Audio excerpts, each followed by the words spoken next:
How can you be sort of dead? I asked. It's complicated, Nick replied. In some ways, I'm more alive than you are. With that, he swung his legs over the side of the mattress and stood up, turning to face me across the expanse of tangled bedding. The glow surrounding his lean frame flickered a little, as if somebody had turned a celestial dimmer switch. Relax, he said. It's okay. Sure, no problem. Pay no attention to the walking, talking corpse. You're dead, I repeated stubbornly. Yeah, he agreed, wryly. I've noticed. So, maybe we could get past that? Don't come near me, I ordered.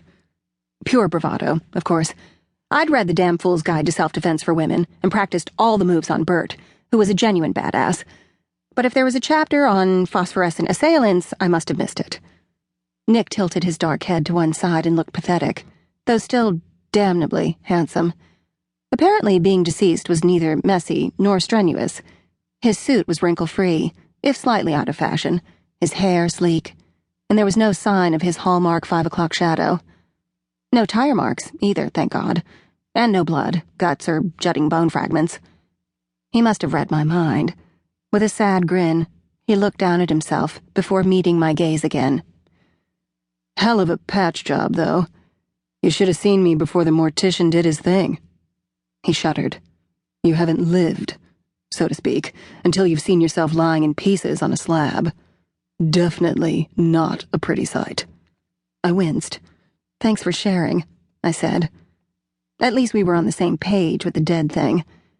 I had a lot of questions, naturally, but I couldn't seem to articulate any of them.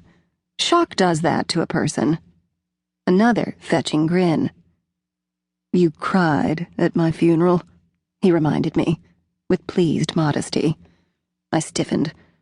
My heartbeat had slowed somewhat, and I was managing a full breath every few seconds, but my knees felt about as substantial as foam on a mug of draft beer. When the last few bubbles popped, I'd be on the floor in a quivering heap. So what? I asked. We were married once. You were only 32 and you didn't deserve to die like that, even if you were an asshole. Too bad about Tiffany, too. Did you know her boobs popped, and she had to have 3 surgeries just to look human? He ignored the reference to girlfriend number 62.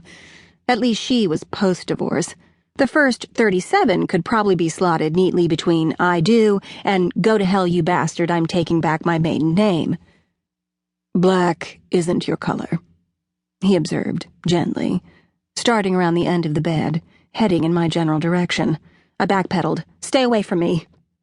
He stopped, and once again, that slight, familiar grin hitched up one corner of his mouth.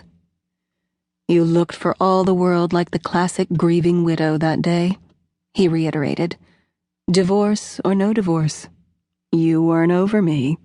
The hell I wasn't, I shot back, and shoved a hand through my shoulder-length tangle of curly red hair. I did a quick mental review of The Damn Fool's Guide to Lucid Dreaming, and wondered if I was experiencing some random version of the phenomenon.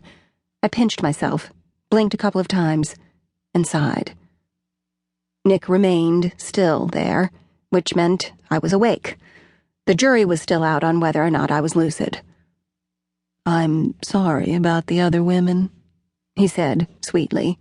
Too little too late, I answered, stunned by the sharp, sudden pang of sorrow at the verbal reminder. It was like a rubber band snapping around my soul. What are you doing here? He cocked one perfectly shaped eyebrow. In life, Nick had been a real estate developer, eating up the Arizona desert with tract houses, convenience stores, and strip malls. I half expected his cell phone to ring. He was one of those people who go around with an earphone plugged into their heads, apparently talking to themselves. I wondered when you'd get to that question, he said. Now you know. Nick fiddled with his tie again. His mother chose that tie, red with tiny silver stripes. I hated it. And I hated her. More on that later. It's hard to get your attention, he said. Then, with a wistful look, he added, Some things never change. Please, I said. We're not going to play the poor, misunderstood